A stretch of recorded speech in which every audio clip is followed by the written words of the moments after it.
Hi everyone, this is Pippin Williamson with pippinsplugins.com, and today we're looking at Ninja Forms. This is a free plugin from WordPress.org that provides you a really simple, intuitive drag and drop interface for creating forms. These could be contact forms, email collections, surveys, or any other kind of forms that you might want on your website.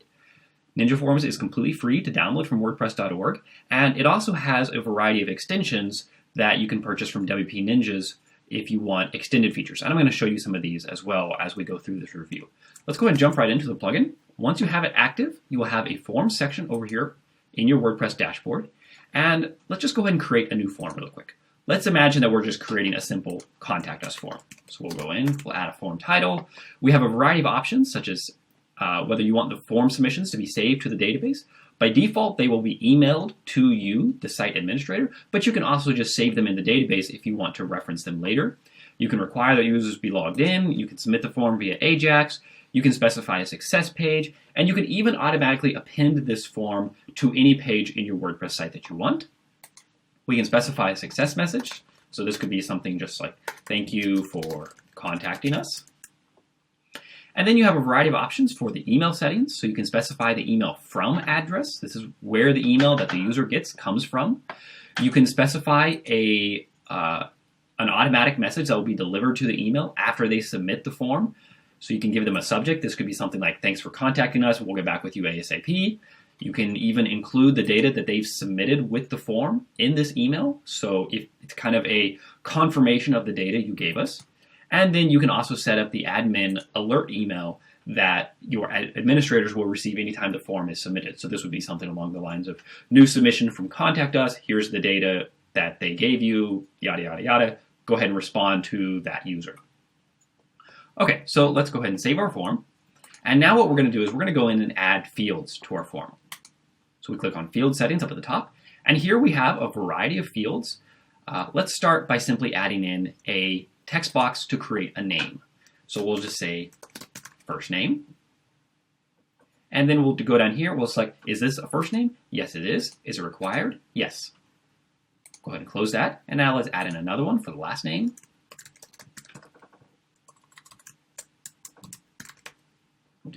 We'll set this as a last name field, and we'll mark this as required as well. Now, Ninja Forms has a really cool feature that allows you to favorite fields. So if you have fields like this that you create all the time, and they have specific labels, they have specific requirements, maybe even have custom CSS classes if you're an advanced user, you can actually check this little star up here to favorite the field. Put in a name, and here you can see that this is now shown up in our last name field.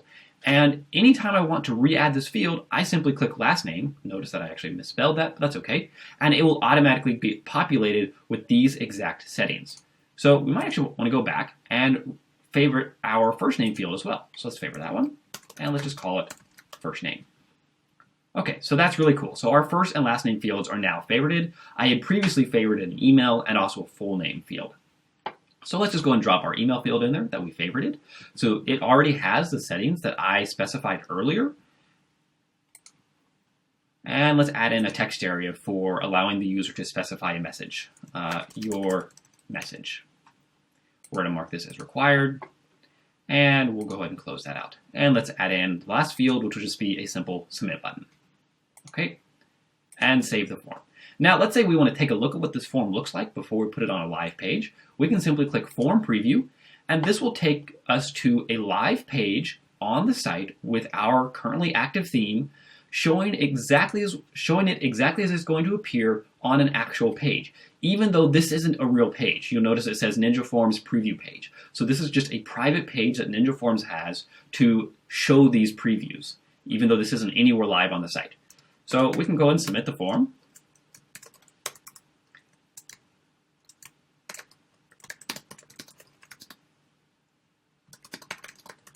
Now you'll notice that I left out the email just to show you how it processes it via Ajax and shows us that this is a required field. So now we'll enter in email, john@test.com. Submit the form, and the form goes away and says, thank you for contacting us. All right, so now let's go take a look at submissions because this was stored in our database. So you go to the submissions page and it asks you to select a form. So we'll choose contact us. We can even specify a date range if you only want to show submissions from a certain date. And now we can view the form submissions. And here it is right here. We can click on it to view the details. We can see the names and the message. And now if we want, this is really cool. Ninja Forms gives us the ability to export any individual submission or even all submissions straight to a CSV. We can export it, gives us a download file, and let's open this up, and here you can see that data. So you might do your own data management in Excel, your own calculations, or whatever it is, and Ninja Forms gives you the ability to create the CSVs for that, which is really, really handy. Okay, let's go a little bit further and take a look at a few more things. First of all, this is really great. Ninja Forms gives you the ability to import and export forms as well as favorite fields. So if you want to move forms or move fields between websites, that's really, really easy to do. Ninja Forms has a nice settings page where we can control a couple of options in the plugin. For example, the default date format, currency symbol, etc. And we can also define the labels. So whenever you have an error message that says you need to enter the data because this is a required field, you can change those labels as well as all the others as well. You notice that there's also a licenses tab. This is because Ninja Forms has a variety of extensions that you can purchase to provide additional features. And I'm going to give you a demo of a couple of those here in a moment. And this is where those license keys are going to show up. But let's take a look at another feature that the form has. So let's say that we want to embed the form on a page. Well, if we go back to the forms section for a second, you'll notice that it gives us a short code that we can use. That will show that form anywhere that we place the short code. It also gives us a PHP template function that we can use to display this form inside of one of our templates if we want. Or what we have that's really nice is this little meta box that the plugin adds to all pages that says append a form. So we can simply click contact us, click update, view the page, and it has automatically appended the form to the bottom of this page. And that's pretty slick. It's actually one of my favorite features of the plugin, just because it makes it really easy to add a form anywhere you want on your site without having to deal with shortcodes. Shortcodes are great, but sometimes simply selecting the form you want to appear is even better. Okay, let's take a look at a couple of the extensions. If we go to wpninjas.com and you click on Ninja Forms, and let's click over here to extensions, you'll see it has a variety of extensions here, including MailChimp, front-end editor, layout and styles, save user progress, file uploads, front-end posting, multi-part forms, and conditional logic. All of these are really, really great extensions that further enhance this really awesome plugin. Remember that Ninja Forms itself is a completely free plugin that you can download free of charge. And it provides tremendous features out of the box. But if you want to go a little bit more advanced and, for example, get conditional logic that allows you to show or hide fields based on the information that the user has submitted in previous fields, then you might want to get the extension called conditional logic. Or if you want to allow users to upload files or even submit posts or pages from the front end, then one of these two extensions is going to be great as well. You can even use the extension called Save User Progress to allow a user to start filling out a form, save it, and come back a day, 2 days, or even a week later and have their form still in the same state that it was before using the Save User Progress extension. Layout and styles is really slick because it gives you the ability to really fine-tune the exact styles of your form without having to deal with CSS. And then we also have MailChimp, which allows you to send email addresses directly to your MailChimp when a when a form is submitted. So I'm going to show you MailChimp really quickly and also conditional logic. So let's go activate those real quick. We'll go to our plugin section, do a quick search for Ninja, and here we go. We have conditional logic, MailChimp, and multi-part forms. Let's show you all three of those real quick. Activate. And first of all, let's go into the extend section. Plugin settings. And now that you'll see that there's under the license section, we have license keys for each of the extensions. That's because Ninja Forms provides you a license key that gives you automatic updates for any time they release a new version, which is really nice. So first, let's start with MailChimp. You'll have a place to enter a MailChimp API key, and I'm not going to do it here. I'm just going to show you the features that it provides because once you have this, it's actually really, really easy to use. You simply provide the API key for your MailChimp account, and then we can go to a form. Let's go to Contact Us.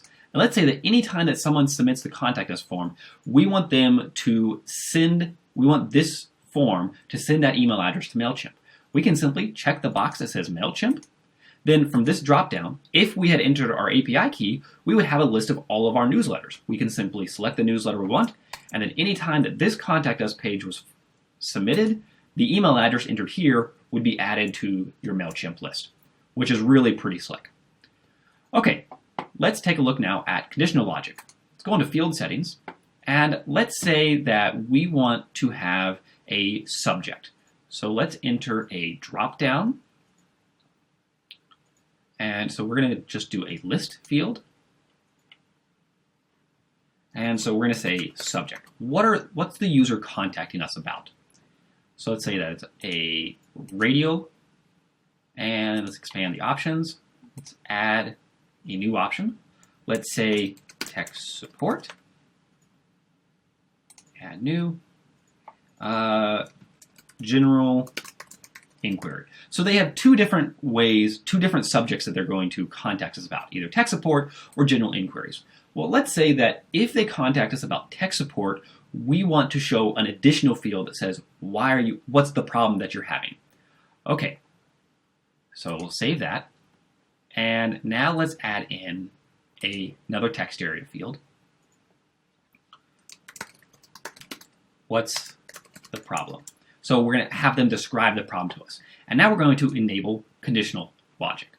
So we're going to say, show this field if all of the following criteria are met. We're going to add a criteria, and we're going to say if the field subject is equal to tech support. So this means that this field, the what is your problem field, is only going to show if the subject selected is tech support. Okay, so let's rearrange these fields just a little bit. Let's add subject just after email and do that. And now let's say your message, let's actually only show this if it's about a general inquiry. Add a criteria if subject is equal to general inquiry. The reason that we're doing this is because if they're sending us an inquiry, we want them to say your message. But if they're actually contacting us about tech support, we want them to describe the problem. So it's just providing them a little bit more refined form that is specific to their needs. Save field settings. Let's go back over here, refresh the page. Okay, so now you see we have these drop downs here, and let's do general inquiry, ask for your message, tech support, what is the problem? So you can see that we now have conditional logic for these fields based on the values that we have selected on the form. And that's one of the features provided by the conditional logic field, which is really pretty cool. Okay, and the last feature that I wanted to show you based on the extensions is multi-part forms. Okay, so this is really cool. The multi-part forms allow us to have, say, pages. Page 1, page 2, page 3, etc. So we go to the form settings, and now at the bottom there's a section called multi-part settings. So we're going to enable this as a multi-part form. We're going to display a progress bar, and we'll leave the other settings as is. So now let's go back into the field settings. And now you'll see that there is a section up here that says 1. And that means that this is page 1 of this form. Let's go ahead and create a page 2. So we're going to say page 1 is going to be your info. So your info. And that's going to be first name, last name, email. And then page 2 is going to be describe your issue. Now, this is a really cool feature that I really, really love about this plugin, and it shows the level of care and attention that the developers have given to this. We can click the button right here to add a new page, and that works really well. If we do that, it simply goes away, or we can click that, and it's going to delete this current page. But what if you say, I already have a field, and I want this field to show up on the new page? Well, check this out. I'm going to simply take subject and drop it on the plus sign. It creates a new field and automatically adds subject. It's beautiful.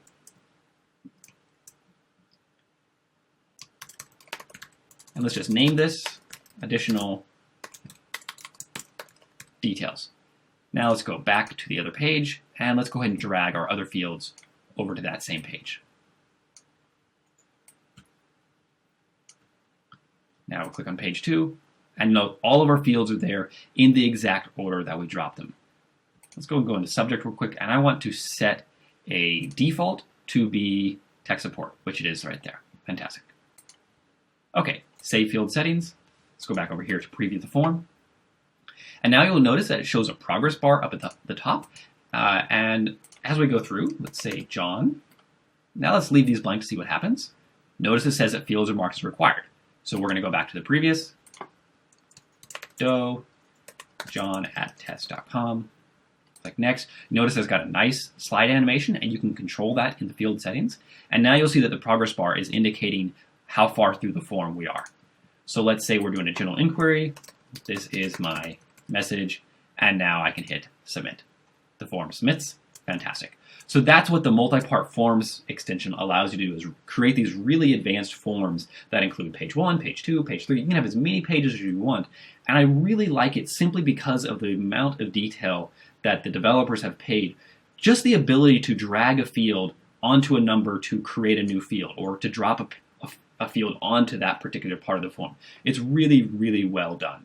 And one final note that I want to make about this plugin, obviously you can tell that I really like it a lot, is it's really friendly for developers. The MailChimp extension, for example, is one that I created for Ninja Forms. I released it a few days ago, and it took me about 30 minutes to figure out how to make it for them and to actually build it, because they provided all of the necessary tools that I, as a developer, needed in order to make an extension. So if you're a WordPress developer that's looking to build extensions, Ninja Forms is a really great place to start. And they're really friendly developers. They're really interested in having other people create extensions for them. So not only is it a great plugin from a user's perspective, it's awesome from a developer's perspective too. So pretty much everything about this plugin is fantastic. Their support's good, their documentation is good, they have extensions that are getting better and better, they provide phenomenal features, and it's all around just a really great plugin. I honestly can't give this enough of a high rating. Obviously it's a 5-star plugin. I would give it higher if I could.